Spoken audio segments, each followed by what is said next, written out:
Pois é, pessoal, bom dia. Hoje a gente vai falar um pouquinho sobre princípios.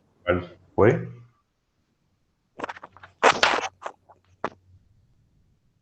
Oi, Caio. Opa, bom dia, bom dia. Não, só Bom dia. falava isso que estava testando.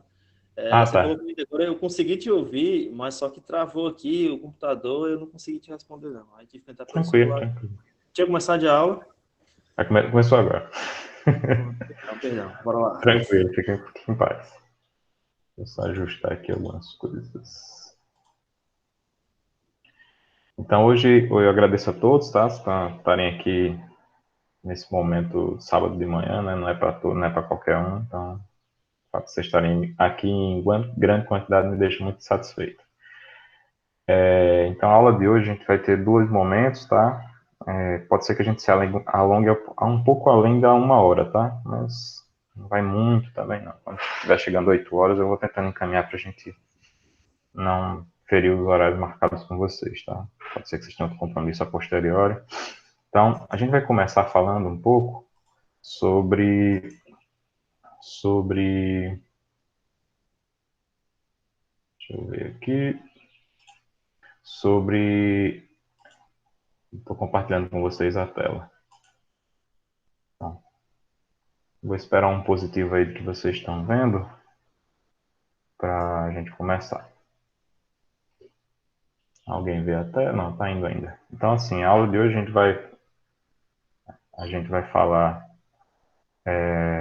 um pouco sobre a fórmula de Mohr e vamos continuar aquele exercício que a gente começou a fazer na quinta-feira, tá bom? Então, o que seria a fórmula de Mohr, né? A gente chegou no final da aula passada, né, ao que a gente chamou de princípio das forças virtuais, PTV, princípio dos trabalhos virtuais. Chegou a seguinte denotação, né? Ou seja, o trabalho das forças externas virtuais é igual à energia da formação virtual. Então, essa apresentação para a gente é o que a gente chama de PTV, tá? Princípio dos trabalhos virtuais. E ele tem uma fundamental importância para a gente, conforme a gente observou no exercício de quinta-feira, tá? A gente conseguiu calcular um deslocamento, né? A gente concluiu até pelo WhatsApp, né?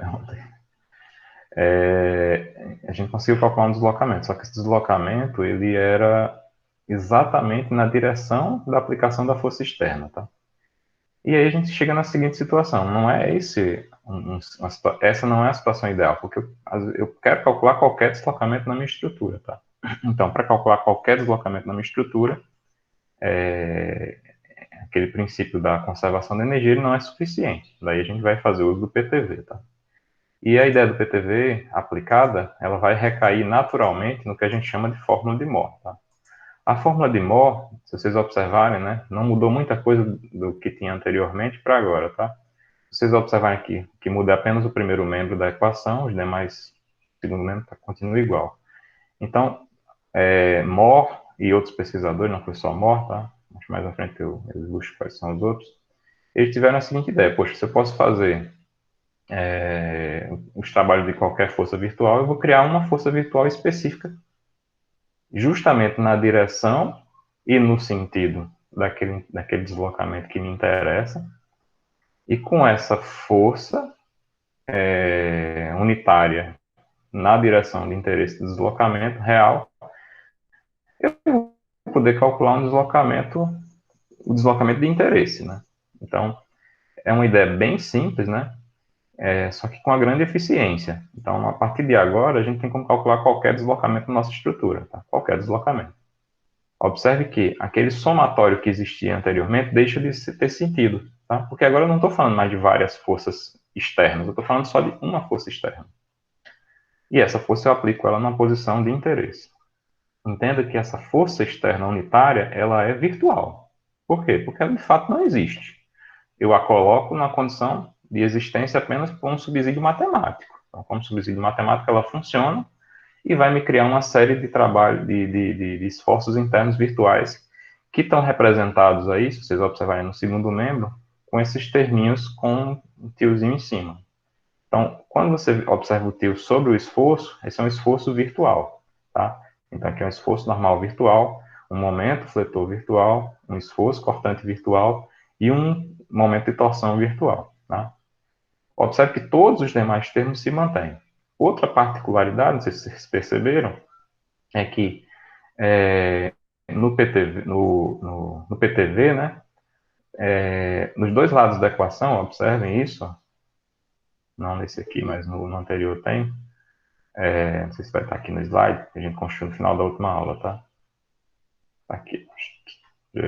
Vai voltar mais um aqui, voltando. Acho que apaguei. Pronto. Quando a gente construiu o princípio dos trabalhos virtuais, observe que a gente tinha um meio aqui, ó. Estão vendo? Tem um meio tanto no primeiro membro, como em todos os membros, os demais membros. Permitem mais uma pessoa aqui, pessoal. Então, isso é algo interessante a gente observar, tá?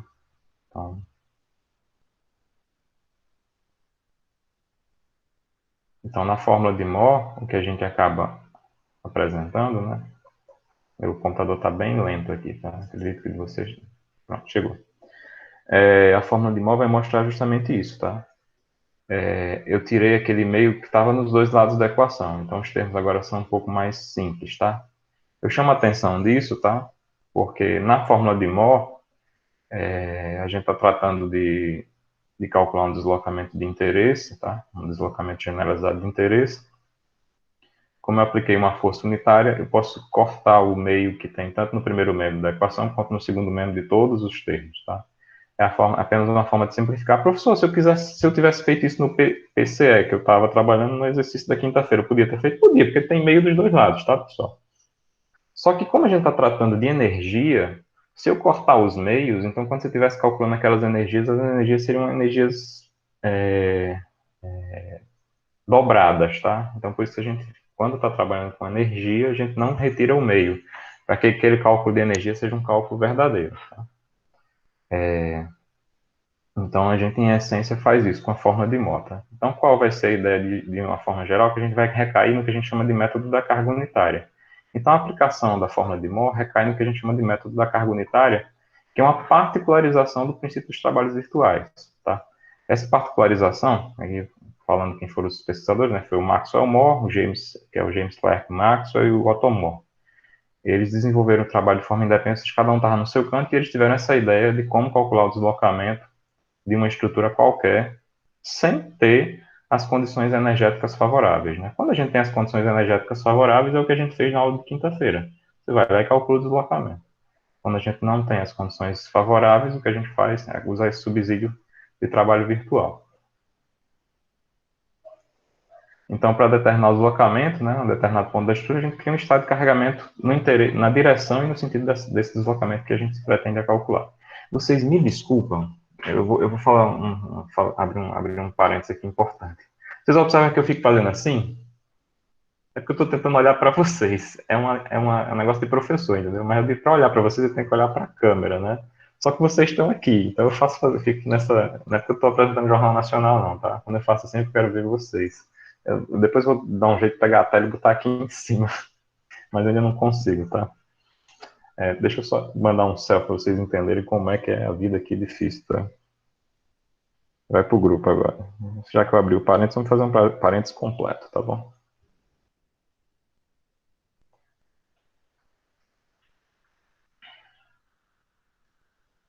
E é horrível não ter a reação de vocês, sabia? Não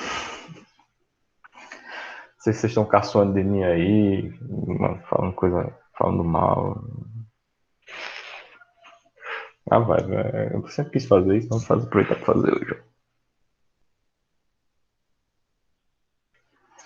Tá no grupo aí, vocês compartilhando seus status e tal. Então, voltando um pouco para a aula, peço desculpas, pessoal. Então, assim, esse método da carga unitária, ele vai servir justamente a gente calcular um deslocamento de interesse para qualquer estrutura, tá? E essa é uma das grandes vantagens do método, tá? Ele é um método universal. Então, qualquer deslocamento de qualquer estrutura que você se prontifique a querer calcular, é possível de fazer por meio dele, tá?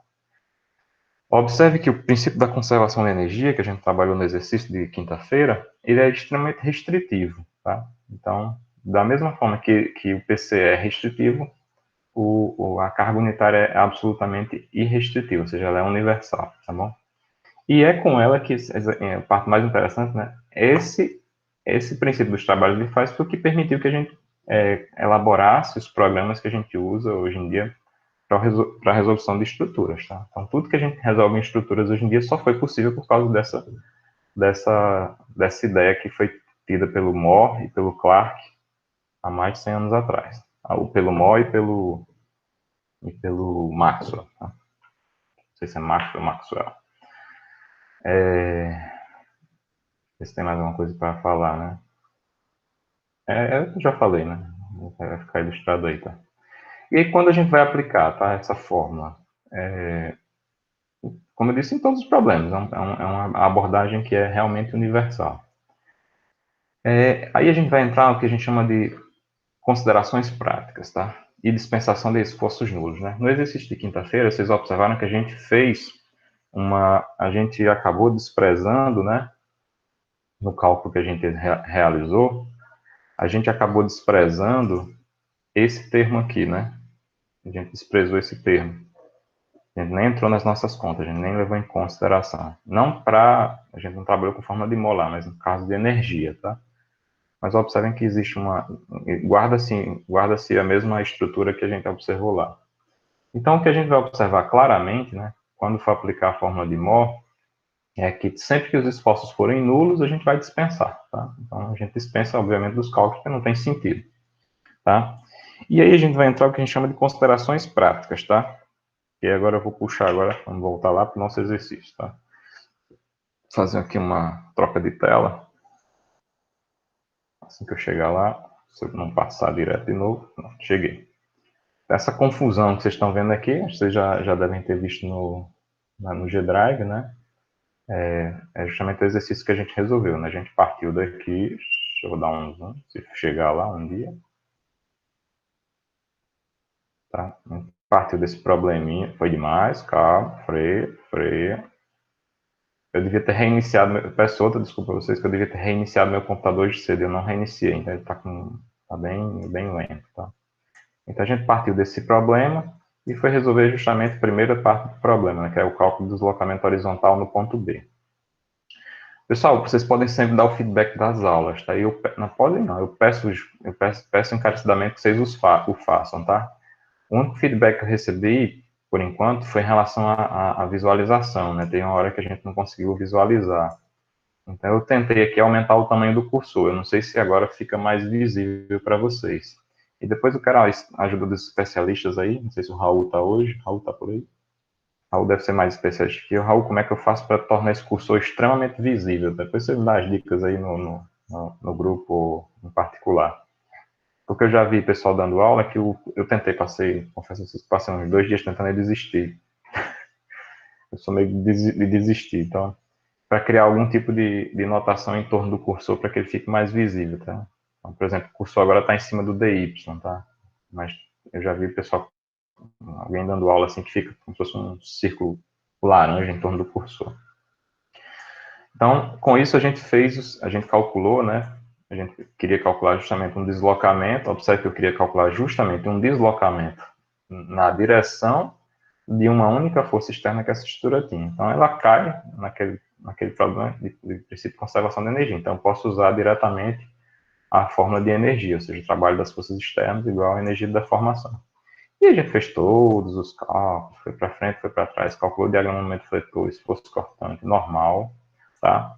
Observou que o momento torsor ele é nulo, né? Ou seja, não tem torção para esse tipo de problema, então a gente recaiu nesses três termos de energia externa, energia interna, tá? Fez todos os cálculos, espero que a maioria já tenha feito, ou pegado depois no grupo, e a gente chegou na seguinte informação, ó. A energia do momento fletor foi de 0,26 TF vezes metro, tá? A energia do esforço normal foi de 0,00, eu deixei intencionalmente com 6 casas, tá? Vocês vão entender o porquê. 0,00214, ou seja, 214 vezes 10 a menos 3. E a energia, Ctrl Z, e a energia do esforço cortante, 0,01058, tá? Então, esses dados mostraram para a gente algo interessante, né?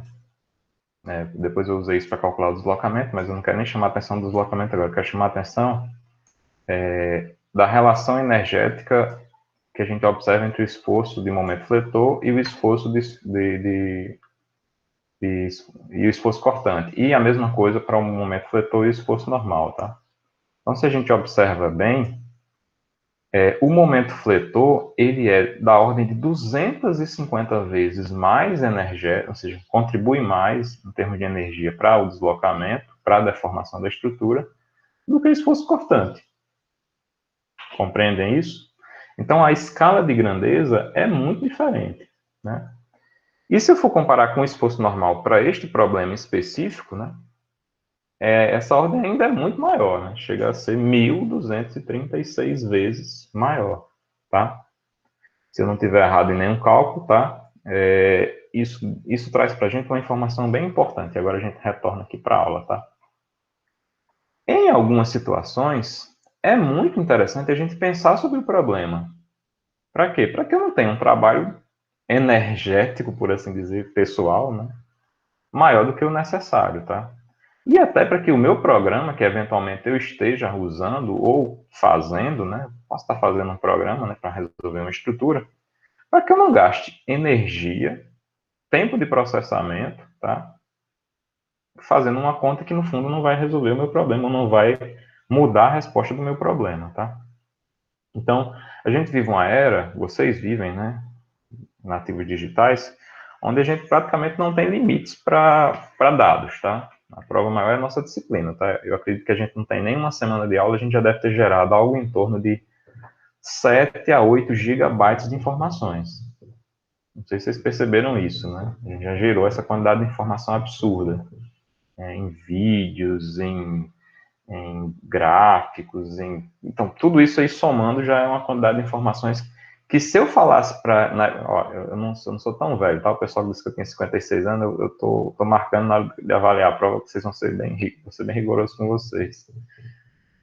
Eu só tenho 36 anos, tá? Então eu sou um pouquinho mais velho que a maioria de vocês e tem os cabos aí que são mais velhos que eu ainda, tá? Pelo que eu vejo nas fotos, começar a entregar. Então, assim, existe uma mudança temporal. Se eu falasse na época que eu fiz graduação, que a gente ia guardar um arquivo de 7 GB, as pessoas iam rir de você. Vai botar onde? Onde é que você vai botar? Você vai para a NASA? Iam falar uma coisa com isso é 20 anos atrás, entendeu, galera? Como as coisas mudam muito rapidamente. E assim, como é exponencial, esse vídeo vai ser gravado hoje e esse eu vou postar, tá? Porque ele vai ser a nossa aula gravada também. Sobre fórmula de Moore, né? Eu vou tentar editar para ficar só a parte de fórmula de Moore no vídeo, tá? Então, assim, eu perdi um pouco a minha linha de raciocínio. Quem quiser me ajuda aí que eu pensei em uma coisa e fui para outra. Não dá para ver o vídeo agora porque só ver 20 anos atrás, 7 dias. Pronto. Há 20 anos atrás, né, quando eu estava sentado no local que vocês estão, a gente tentava de todo jeito mesmo, e a gente fazia uma manobra bem interessante, guardar todas as informações em um disquete, tá? Que era prático. O disquete era prático, eu tinha como levar ele para casa, era o G-Drive da época, tá?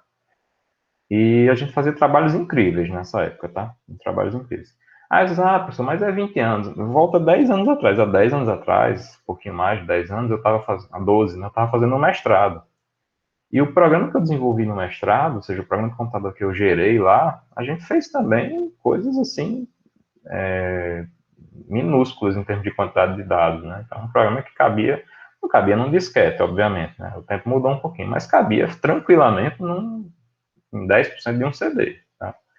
E o programa fazia coisas maravilhosas, tá? Faz, né? Faz tempo que eu não abro ele, mas fazia coisas maravilhosas em termos de cálculo de esforços em placas e chapas. Então, assim, hoje a gente está numa era que a gente não sabe o que vai acontecer Vocês não têm como prever o que vai acontecer daqui a 10 anos, em termos de quantidade de dados, né? Então, a gente pode falar que daqui a 10 anos, provavelmente, quando o cara disser a mesma coisa, fazer uma correlação, regra de 3 simples, né? Daqui a 10 anos, Quando alguém fala, rapaz, sua disciplina gerou quanto de dado? Não, a minha disciplina gerou 40 GB no final. Nossa disciplina vai gerar uns 40 GB de dados. Tirando a parte dos trabalhos de vocês, tá? Se somar os trabalhos aí, o negócio vai explode, né? Depende do que vocês fizerem. Foi até um problema no semestre passado, né? O pessoal teve problema de processamento de dados, né? Para apresentar os PBLs, tá? Então, assim, a gente vai chegar a 40 GB. 40 GB eu boto aqui na minha pele, entendeu? Então, a gente não sabe o que vai acontecer daqui a pouco tempo, tá? Em termos de processamento, tá? E o que é bom para nós hoje, né? A gente só está tendo essa aula hoje porque a gente tem esse poder de processamento real, tá? Então, vocês estão me vendo em tempo real. Eu queria até fazer um mapinha de vocês depois, onde cada um de nós estamos hoje. Vocês vão observar que a gente está espalhado numa região relativamente grande, tá? Então, assim, voltando agora um pouquinho à aula, né? Desculpem aí a divagação, mas é importante de vez em quando divagar para a gente filosofar. O que a gente vai fazer na prática é buscar entender em cada problema qual é o esforço de interesse. Pelo exercício que a gente fez na quinta-feira, a gente chegou a uma conclusão muito simples. Pelo exercício apenas, tá? Ele é apenas um exercício, não é o conjunto de todos os exercícios do mundo, tá? Se eu for calcular um novo problema de pórtico, eu não tenho a menor dúvida, tá? Guardadas as devidas proporções, obviamente, isso pode aumentar ou diminuir, esse número que a gente acabou achando, 250 de 1.236, de relação entre energias, eles podem aumentar ou diminuir, tá? Mas guardadas as devidas proporções, se eu for trabalhar com um problema de pórtico, a única parcela que me interessará será essa daqui. Vocês concordam comigo? Só me interessa a parcela de momento fletor. Ok? Agora, se eu estiver trabalhando com uma treliça, é muito claro para mim que eu não vou ter momento fletor, ou pelo menos não deveria ter momento fletor. Tampouco esforço cortante. Então, se eu fosse trabalhar com a treliça, por exemplo, então a única parcela que me interessaria seria essa daqui, ó. Ok? Então, cada tipo de problema vai levar a gente a uma consideração ou outra. Se eu for trabalhar com uma grelha, então o que é que vai me interessar? Provavelmente, se eu for trabalhar com uma grelha, vai me interessar só o momento fletor e o torsor. Ok? Então, para cada um dos problemas, a gente vai fazer o que a gente chama de considerações práticas, tá bom? Deixa eu ilustrar aqui. Aí tem alguns pequenos exemplos. Por exemplo, uma treliça. Desde que as cargas sejam absolutamente nodais, ou seja, são as treliças no seu sentido clássico, tá? A fórmula de Mohr vai recair nessa formulazinha mais simplesinha, né? De deslocamento igual ao somatório do produto dos esforços normais sobre a rigidez axial das peças, tá? Observe que deixou de ser uma integral, passou a ser um somatório, tá? Por que deixou de ser uma integral? Porque, em geral, nas treliças, tá, os esforços são constantes, tá? Então, não tem sentido fazer a integração. A integral recai numa relação constante, tá bom? Para vigas, tá? Foi que alguém deu spoiler lá no grupo, né? O problema também vai ser muito semelhante ao que a gente obteve no caso dos pórticos, tá? Então, em geral, nas vigas, o grande esforço de deformação, obrigado, foi o Charles, né? O grande esforço que provoca deformação, provoca deslocamento, é o momento fletor. Tá bom? É o momento fletor que nos é de interesse. Tá? Então, qual é a vantagem muito prática em relação a isso, né? Agora pensando mesmo como um programa, tá? Então, se eu sou um programa, observem que, eu vou voltar aqui na equação, tá? Vou deixar aqui para a gente ir conversando sobre ela. Se eu sou um programador, nós temos alguns aqui que gostam de fazer programas, né, de computador, observe que para calcular cada um desses termos dessa equação, ele tem um custo computacional, né? Então, se eu tinha 4 custos computacionais e eu vou calcular uma viga, é muito mais interessante que eu faça o uso apenas do cálculo daquilo que me interessa. Tá? Então, o custo para eu calcular a energia de momento, ele é igual ao custo que eu tenho para calcular a energia de normal e a energia de cortante e a energia de torsor. Então, o meu programa fica mais rápido, eu faço as contas mais rapidamente e eu entendo melhor o problema de uma forma mais mais simples, tá bom? É por isso que tem essa dispensação prática, tá bom? Para concluir, tá? Então, para cada tipo de problema, a gente vai observar qual é a restrição, tá? Em geral, a gente diz que para os pórticos planos, né, a gente vai desprezar o efeito normal e aí quando eu falo, principalmente sujeitos a forças laterais, que é exatamente o problema que a gente resolveu, tá? E a parcela de esforço cortante também pode ser desprezada, tá? Ela provoca uma deformação muito pequena em relação ao aumento vetor.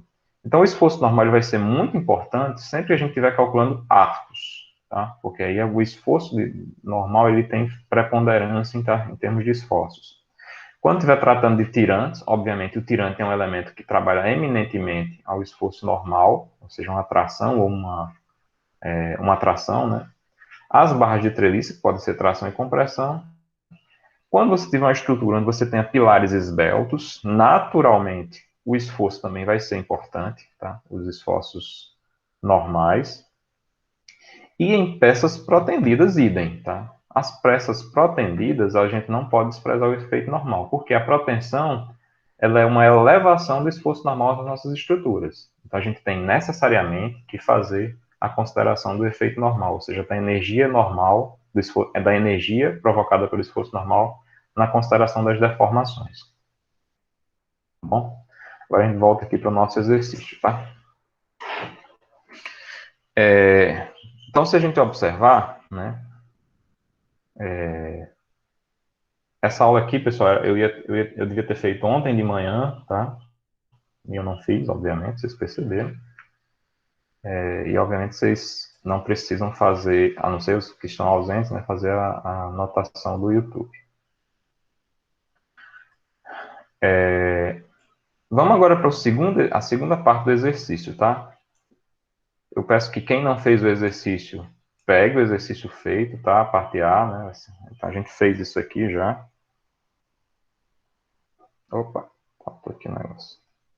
A gente já fez isso aqui. A gente vai fazer agora, a gente vai se atentar na aula de hoje a fazer esse outro, tá bom? Deslocamento vertical no ponto C. Então, quem não fez o exercício ainda, eu recomendo fortemente que faça, tá? Esse arquivo está disponibilizado já na pasta do Drive chamada aulas de exercício, uma coisa assim. Então, você vai lá e está disponível o arquivo com isso, toda essa resolução. Obviamente é uma confusão, né? É um quadro meio maluco, tá? Mas dá para entender, principalmente que tem uma parte que foi gravada até aqui, e aí daqui para frente você acompanha no WhatsApp, tá? Tá tudo no WhatsApp. Todo esse caminhozinho que foi feito aqui, até chegar ao nosso deslocamento de 13, e essa análise final de energia, que era justamente uma prévia para a aula de hoje, tá? Então vamos agora para o exercício B, por assim dizer, o segundo exercício.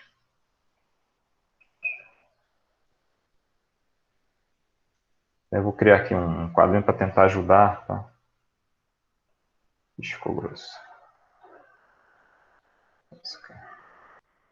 Então, ficou mais bonitinho aqui. Vou tentar usar quadros hoje, tá? Eu acho que pode ajudar a gente trabalhar dentro do quadro. Beleza? Então a gente vai resolver isso aqui. Esse é o nosso primeiro quadro. Aí vocês já sabem como ilustração o que é que vocês vão encontrar na hora de pegar o arquivo novamente, tá? Eu vou sempre atualizando o arquivo. Então, para calcular o deslocamento no ponto C, eu primeiro aqui vou copiar isso aqui, tá? Para a gente não ficar...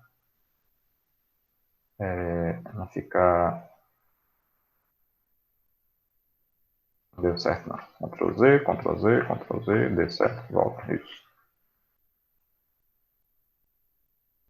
Está ensaiando ao vivo, tá, pessoal? Peço mil desculpas aí. Eu só quero copiar isso aqui. Não dá certo, não. Tudo bem, não vamos estressar, não.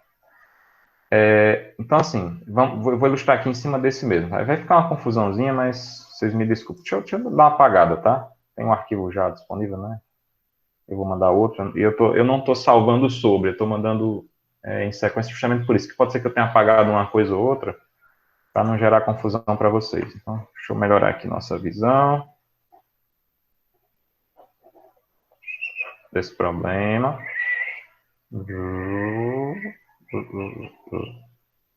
Efeitos especiais sonoros, tá? Pronto, eu quero só isso aqui. O segundo item pedido, pessoal, é o deslocamento vertical do ponto C. Então, o ponto C é esse aqui, ó. Vocês estão observando o cursor, vou movimentar um pouquinho ele está aqui. Então, eu quero saber quanto esse ponto, especificamente, né?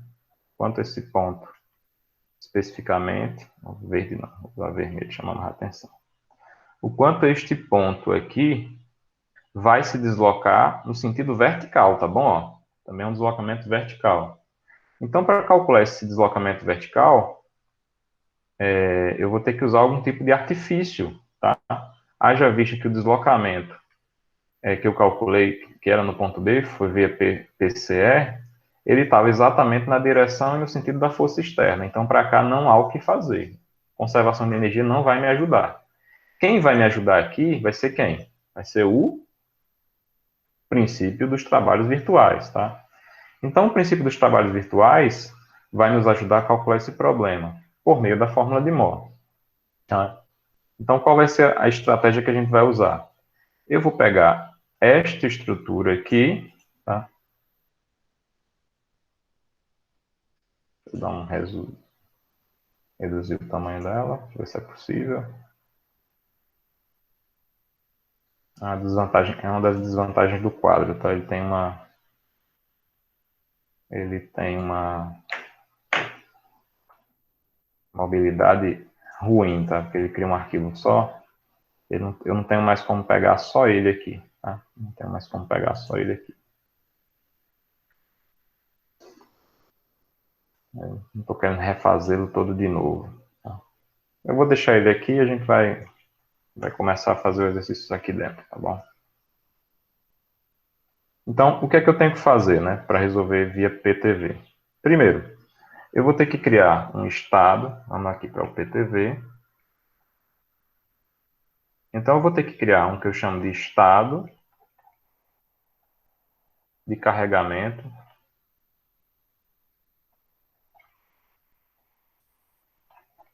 virtual. Que estado de carregamento é esse? Esse estado de carregamento virtual, eu vou pegar o meu problema, está muito grossa a caneta, mas nossa. Meu problema que é este aqui.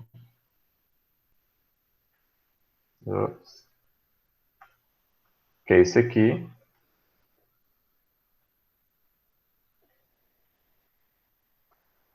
E vou criar uma carga na direção e no ponto que eu quero calcular o deslocamento. Então, eu vou criar uma carga aqui, ó.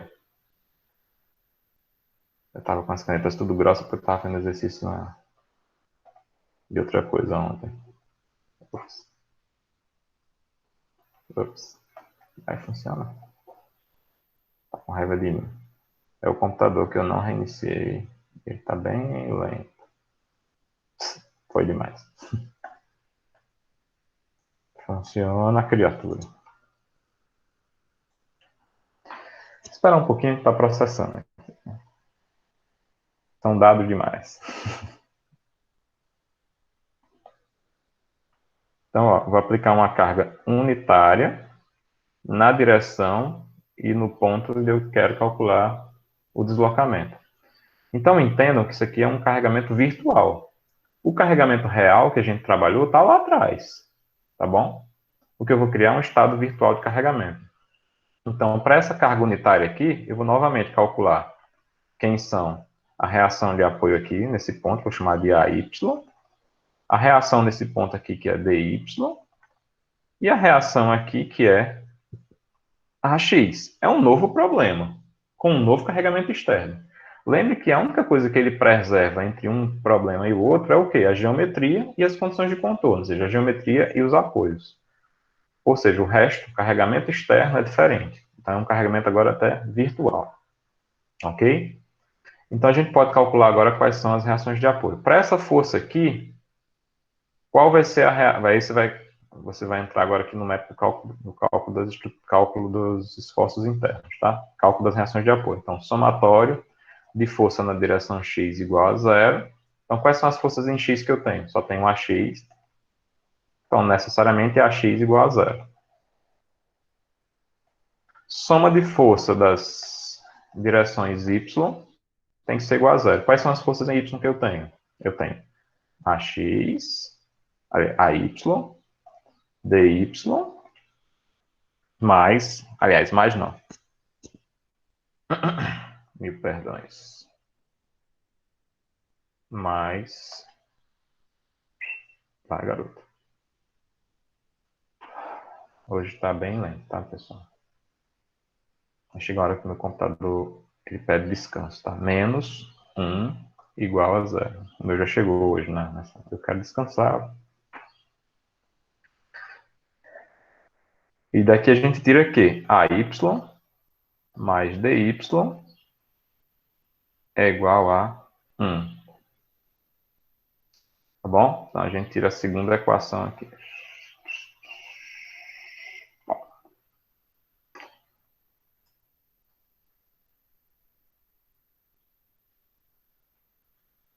Qual é a terceira equação? A equação em momento, tá?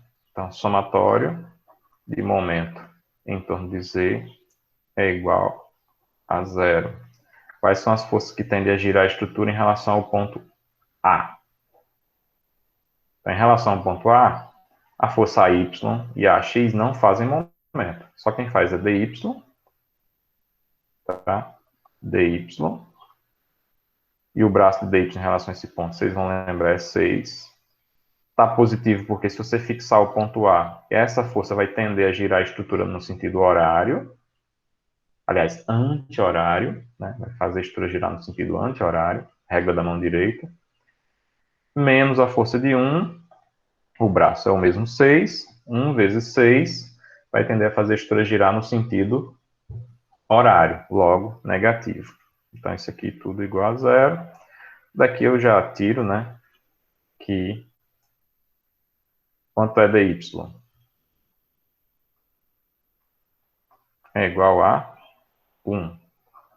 Se dy é igual a 1, substituo isso aqui e vou obter que a y é igual a quanto?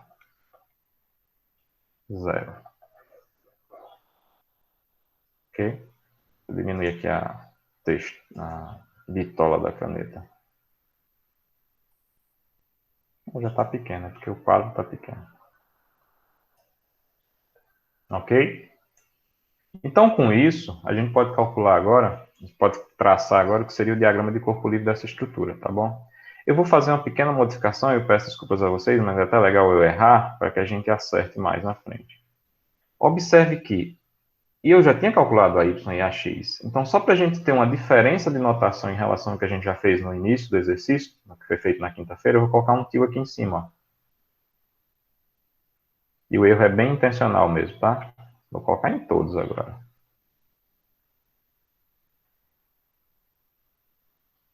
O que é que o tio representa para a gente? Quem abrir o microfone me responde. Virtual, né? Virtuais. Exatamente. É só para simbolizar que eu não estou tratando mais de cargas externas, estou tratando de cargas virtuais. Liga para quem falou, eu não consegui identificar quem foi. Beleza? Com base nisso, a gente pode traçar agora o que seria o nosso diagrama de corpo livre. E eu vou botar um tio bem grandão em cima dele só para fazer raiva a vocês. Virtual. Tá bom? Para ninguém confundir com o real. Aqui é a minha estruturinha. Qual é a reação aqui? Zero. Qual é a reação aqui? Zero. Só tenho reação aqui, ó. Então, vou desenhar ela com seu sentido. E há uma força externa, né, já conhecida, virtual, mas conhecida, de 1. Bacana. Vamos construir agora para esse diagrama de corpo livre virtual. Quem são os diagramas de momento fletor virtual, diagrama de esforço cortante virtual e o diagrama de esforço normal virtual. Ok? Não sei se vocês já conseguem observar, mas são bem simples nesse problema. E é intencionalmente que seja simples mesmo, tá, pessoal? Diminuir um pouquinho o zoom aqui. A gente tem uma visão mais ampla. Então, pessoal, quanto é o momento fletor da minha estrutura virtual? Para carregamento virtual? 0. É 0 para toda a estrutura. Por quê? Não tem força fazendo momento, né? As Nenhuma duas estão força gerada. paralelas. Exatamente. Paralelo não, Pia. Elas estão paralelas, sim. Elas estão, inclusive, paralelas e passam pelo mesmo eixo de suporte, tá? Então, elas não têm como gerar momento externo. Então, o momento aqui é 0, o momento aqui é 0 e o momento aqui também é 0. Tá? Esse é o nosso diagrama de momento fletor virtual. Professor, como é que eu observo isso e tal? Além de lembrar o que a gente fez em mecânica 1 e quem estou com os professores, você vai fazer seções nessas 3 posições. Secionando a estrutura aqui olhando para baixo, ninguém gera momento fletor. Secionando a estrutura olhando para cá, ninguém gera momento fletor. Secionando a estrutura olhando para baixo, ninguém gera momento fletor. Ora, qual é a cara do diagrama de esforço cortante da minha estrutura virtual? 0 também. 0 também, obrigado. Acho que é o Luigi, né? Estou quase reconhecendo as vozes de vocês. Então, 0 aqui e 0 aqui. A única que não vai deixar a gente triste, o único que não vai deixar a gente é o diagrama de esforço normal. Diagrama de esforço normal virtual. Embora seja 0 aqui e 0 aqui, pelos mesmos motivos, né? Sessionei aqui, olhei para cá, ninguém. Sessionei aqui, olhei para cá, ninguém.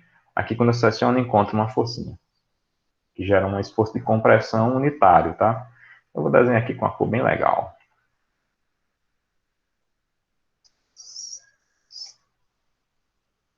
E é unitário de valor igual a 1, tá bom?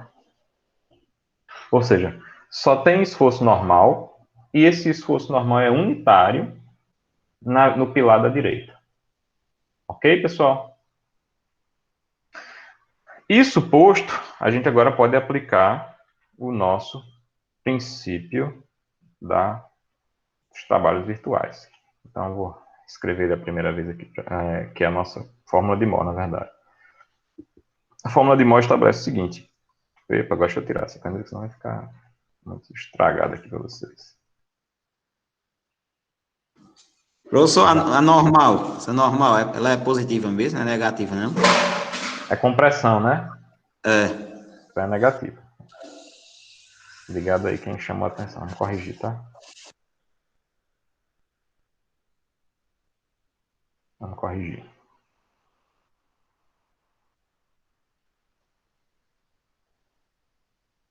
O medo que deve é permanecer apagar a tela. Então, peço desculpas, é um valor negativo, tá bom? Então, se fosse negativo, eu teria traçado ele para o outro lado, tá? Mas eu não vou refazer, não. Vou deixar intencionalmente. Então, vai ficar gravado. A intenção de mostrar é só para dizer o sinal do esforço.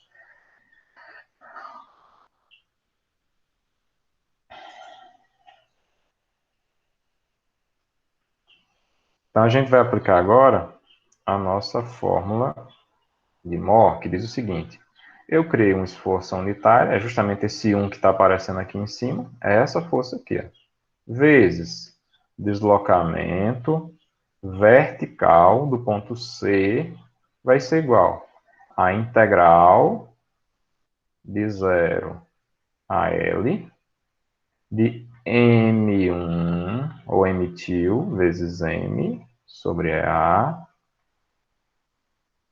I, perdão, dx mais integral de 0 a L N1 N-til N sobre A dx mais integral de 0 a L Fs V-til V sobre GA dx. Agora vamos aqui, ó.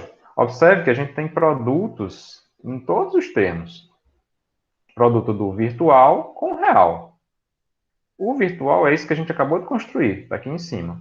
O real foi o que a gente fez na aula passada. Ok? Foi o que a gente fez na aula passada. Então já está construído, eu não vou ter que refazer, né?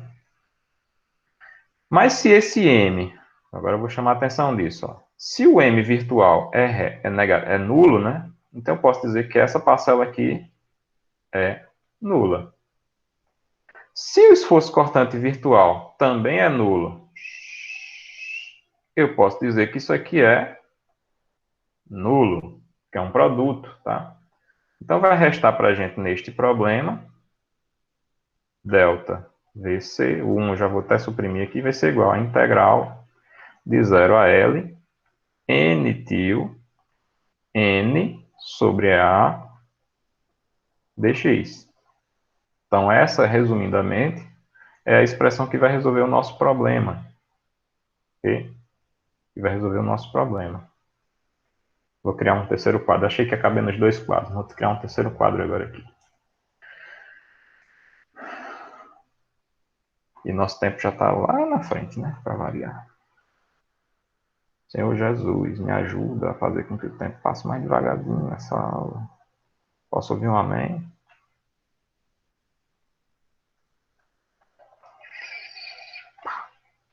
Beleza. Tô aprendendo, tá vendo? Na última aula eu vou estar sendo bonitinho. Tem uns 2 meses. Só o computador realmente está... As reações estão lentas. Tá? Parece que eu estou fazendo as coisas lentas, mas é porque o computador... Eu peço para ele fazer uma coisa e ele não está fazendo. Então, só deixar essa observação. Então, só para rememorar, vamos pegar aqui quem foi o nosso esforço normal virtual, tá? Real. Ele está aqui, guardado em algum canto. Ó. Essa criatura aqui, ó. Tá certo? É o nosso esforço normal real que a gente calculou na quinta-feira. Deixa eu ver se funciona uma ferramenta nova aqui para brincar com vocês. Esse aqui faz assim, parará, pega para cá, pega para lá, assim, pá. Deu certo. Copiar.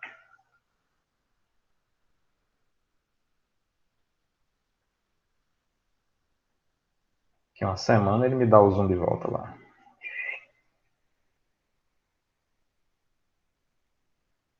Só não sei se vai dar certo o colar. Eu, ué. Olha que bonitinho. Então, na mesma tela a gente consegue ver os dois, tá? Então, o esforço normal está aqui, real, o esforço virtual está aqui. Os dois vão entrar nesse input aqui, tá? Então, voltando aqui para o cálculo, deslocamento vertical do ponto C vai ser igual. O EA, pessoal, é constante, então eu posso sacar da integral. Vai ficar assim, 1 sobre EA, que multiplica. Vou abrir um parênteses aqui, não precisaria, mas vou abrir 0 até 3, que é só onde tem esforço normal, tanto aqui quanto aqui. Compreendem? Embora eu tenha esforço normal aqui, real, o virtual aqui é nulo. Embora, e aqui no caso os dois são nulos. Então, só o único trecho que vai influenciar naquele deslocamento é isso. Então fica essa informação importante. Para esse deslocamento que eu estou calculando no ponto C, a única barra que causa algum tipo de deslocamento dela é a própria barra, o próprio pilar que morre no ponto C. E aí a gente vai ver uma coisa bem interessante agora. Quanto é o esforço normal virtual? Menos 1. Quanto ao esforço normal real? Menos 10 terços. Isso aqui tudo dy, né? Porque assumir que a vertical é y. Não vai acontecer a coisa interessante que eu queria que acontecesse, não. Mas faz parte. Delta VC, depois eu explico que seria interessante. O quanto é 1 sobre A? 1 sobre o E é 2.600.000, se eu não me engano. Tá aqui, né? Isso. O A é 0,2 vezes 0,4. E agora vamos para a parte da integral, né? Menos 1 vezes 10. Menos 10 vai dar 10 sobre 3. dy, então vai ficar vezes y da integral, né? Variando de 0 até 3. Então, delta perdoa os matemáticos, eu acho que nem precisava desse colchete aqui, mas eu não sou matemático, sou muito ruim em matemática, então vou me dar o direito de errar. Então, quanto é que fica essa conta? Vamos lá. Se puder fazer aí, dividido por 3, vezes 3, dividido por 2.600.000, dividido por 2, dividido por 4.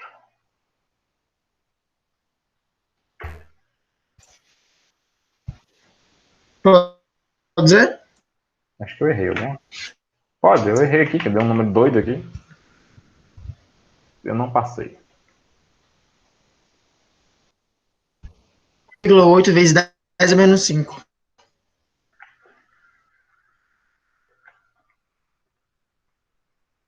Olha, 4 vezes 10 menos 5.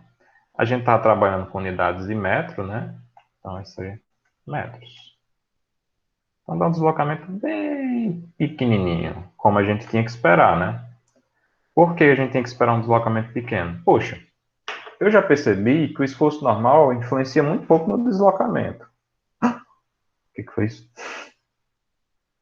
Não fui eu que fiz isso. Estou com a mãos ao alto. Deixa eu dar um Ctrl Z aqui. Gatinho. Acho que foi a ferramentazinha que tem na caneta que fez isso para vocês. Vamos só terminar isso aqui. A gente já tinha visto, né, que o deslocamento por esforço normal é muito pequeno em frente ao momento fletor.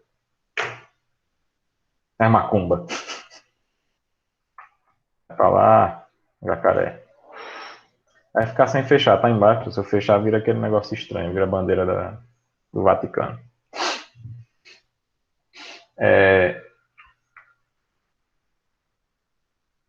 É, se o esforço normal é o único que contribui para o deslocamento, e eu sei que o esforço normal contribui muito pouco, nesse caso aqui, então o deslocamento é muito pequeno, tá? Então é uma fração de milhões de metros, tá? Então dá pouquíssimos. Só para a gente ter uma correlação de grandeza, né? A gente tem encontrado 13 centímetros no problema da aula passada, tá?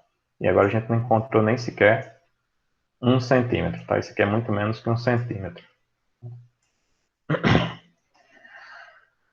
Então, só para representar aqui, se fosse para descrever aqui em centímetro, né? Delta VC. De metro para centímetro tem que tirar duas casas, então seria 4,8 vezes 10 a menos 3 centímetros. Muito pequeno, né? Um deslocamento muito pequeno. Por quê? Porque esse deslocamento é só o quanto aquela barrinha se comprime, por causa dos carregamentos externos. Ok? Eu abro para vocês. Podem fazer algum tipo de consideração, pergunta, dúvida.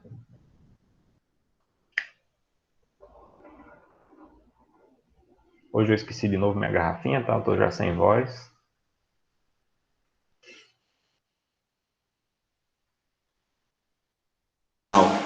O lado esquerdo zerou, que é aquela barra maior do mais 10 terços, foi porque no virtual deu nulo, né? Exatamente. Se tivesse alguma parte de virtual aqui também, ela entraria na conta, tá? Da mesma forma que se houvesse momento fletor virtual e se fosse cortante virtual, teriam as parcelas dele influenciando no deslocamento, tá?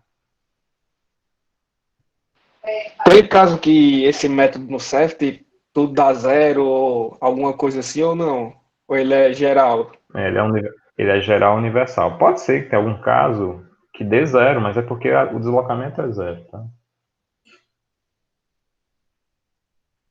Aí, por exemplo, Luigi, se você estivesse levando em consideração só o momento fletor, aí é uma consideração importante.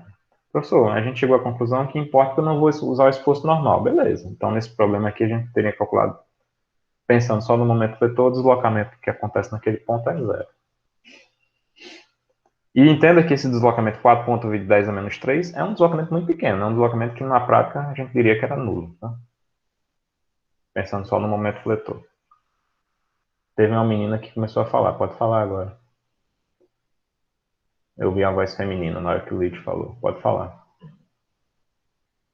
Não sejam tímidos, por favor. Dou-lhe uma. Dou-lhe duas. Nada. Então, assim, para dar uma conclusão assim, daqui a pouco a gente vai para a parte de apresentação, né? Pessoal, fiquem sempre à vontade, tá? Para perguntar no grupo ou no particular, não tem conversinha não, tá? Se eu não responder na hora, obviamente é porque eu não estou conseguindo. Assim que eu puder, eu respondo. Se eu não responder, mesmo depois de passar um tempo, aí você entende o seguinte: eu vi a sua mensagem, na hora que eu já expliquei isso em sala de aula, não vou explicar para vocês, tá? Como é que funciona a resposta de mensagem do professor, tá? No grupo é até mais tranquilo, tá? Porque é muita gente, então eu vou sempre ver o grupo. Se for no particular, se você vir que eu li a mensagem na hora, já fica esperando que eu responda. Se eu não responder na hora, significa que eu vi a mensagem, mas eu estou provavelmente brincando com o Daniel ou fazendo alguma tarefa que eu não estou respondendo o WhatsApp nessa hora, tá?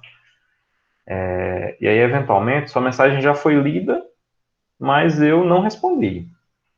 Se a minha memória, que é muito ruim, depois de um tempo, lembrar que eu tinha que te responder, eu vou lá e te respondo. Se não responder, eu sugiro que você faça só o seguinte: escreve um pontinho e manda de novo a mensagem. Que a mensagem volta a ficar não lida para mim, aí eu tenho a possibilidade de responder, tá bom? No WhatsApp, tá? E no grupo é mais tranquilo, porque o grupo eu vou sempre ver, eu vou ver alguma coisa que eu não deixei de responder ou não respondi. E assim, fiquem totalmente à vontade. A gente não tem encontro presencial, então presencial é quase que o tempo todo, tá? E às vezes eu peço desculpas a vocês se eu escrever as coisas no grupo no horário inadequado, tá? É mais para ficar registrado no grupo, tá? Não se preocupe em ler na hora e tal. Não vai ter nada que você tem que resolver agora, senão o mundo vai se acabar, não, tá? Tudo tem os prazos que a gente estabelece, tá? E a ideia do grupo é que fique lá registrado, né? Então, se daqui a 2 dias você quiser ver o que foi escrito lá, tá escrito, tá?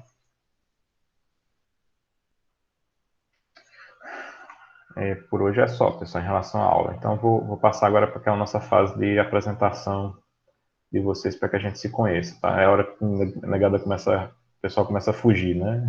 Não fuja, por favor. E agora tem um outro lado, né, que eu já começo a pensar, porque tem gente que eu já chamei, vou chamar de novo, vai passar vergonha de dizer, a pessoa eu já chamei, isso na aula passada, né? Tem alguém que se voluntaria? Vai, se voluntariem aí, vocês já se conhecem mais, já fazem várias aulas que estão se encontrando pessoalmente. O Sirleno já está oferecendo os amigos. O Sirleno é legal com os amigos. Né? Posso falar, professor? Quem falou? Igor. Pode falar, Igor, por favor, se apresente. Meu nome é Igor, sou natural do Caicó. Estou no 7º período de Engenharia Civil no campus Angicos. E é isso. Valeu, Igor, obrigado. Hein? Mais algum candidato? São 4 por dia, tá? Eu, Raimundo, Renato. Renato, por favor, se apresente. Então, meu nome é Renato, eu sou estudante de Engenharia Civil do campus Mossoró, faço o 7º período e sou natural do Piauí. Acho que é isso. Obrigado, Renato. O Paulo Silas fugiu. Eu chamei ele para falar, agora ele fugiu. Vou falar agora, pode? Quem foi? Luigi. Luigi, pode falar, Luigi, por favor. Pronto, sou o Luigi, sou natural Luigi. de Currais Novos. É Luigi. Mil desculpas, Luigi. Eu venho te chamando Luigi há um tempão. Acho que é por causa do jogo do Mario, tá? Eu sou da época que o jogo do Mario era o principal jogo de videogame. Então é Luigi. Mil desculpas. Sou natural de Currais Novos, como já disse. Estou no 7º período e sou do campus Angicos. Obrigado, Luigi. Você tem contribuído bastante. Eu agradeço bastante, viu, Luigi, pelas suas considerações no grupo e em privado. Valeu. Temos mais um candidato? É o último de hoje. Eu, professor. Vai. Você está escrito para mim como Lima Cardoso, mas quem você é? Pelo nome, assim. Me chamo Gabriel. Gabriel. Pode falar, Gabriel. Sou natural de Caicó e aluno do 8º período de Engenharia Civil do campus Angicos. Beleza. Obrigado, Gabriel. Nada. O pessoal do Caicó se apresentou hoje, né? Pelo menos dois, né? Eu tenho um grande amigo em Caicó, que é o Ebert, né? Ele se formou aqui na UFES, em Mossoró, e tive Conheço mais. Terminou o ensino médio o como. diocesano. Você estudou Deu com certo. ele? Estudei. Legal. Pronto, o Ebert, ele foi o nosso primeiro aluno da UFES a fazer mestrado na USP, Isso tá? na Na de USP. São Carlos. Eu Justo. tive o prazer de, Tem que tive o terminar já. prazer de, tive o prazer de conhecê-lo, né? Na época que eu estava fazendo doutorado, ele foi para São Carlos, a gente montou uma relação de amizade, morou com a gente um tempo lá em casa. Pessoa muito boa. Pena que ele fez um concurso para professor substituto de vocês, e pena que ele não passou. Ele deveria ser professor substituto de vocês essa época passada aí, tá bom? Pessoal, agradeço demais, desejo um bom sábado para todos, um bom final de semana. Professor, a A gente chamada, fica... vai ter? Sim, obrigado. Vocês estão sempre me ajudando também nisso aqui. Eu esqueço essa chamada porque é um processo aqui meio... É automático, mas tem que fazer, né? Senão o bicho não faz. Vou clicar aqui no botão de novo. Isso vai salvar todo mundo. Salvou. Pessoal, eu ia pedir um favorzinho hoje para vocês. Obviamente que é absolutamente não obrigatório. Quem quiser e puder, para a gente fazer aquela selfie da turma, tá? Quem puder, pelo amor de Deus, olha aí, olha a sua volta, veja se não tem. Tem uns memes muito engraçados na internet, né, de ultimamente, né? O cara em aula online que aparece as coisas estranhas. Não quero ver nada estranho, ninguém quer ver, tá? Só se você puder, sua câmera permitir. Abra sua câmera para a gente fazer uma selfiezinha que eu mando pro grupo para todo mundo se ver, tá bom? Eu vou parar a gravação agora, mas a gente vai ficar só enquanto eu faço a foto, tá bom? Só para vocês entenderem. Deixa eu ver aqui como é que eu faço. Primeiro eu vou parar a gravação. Parei.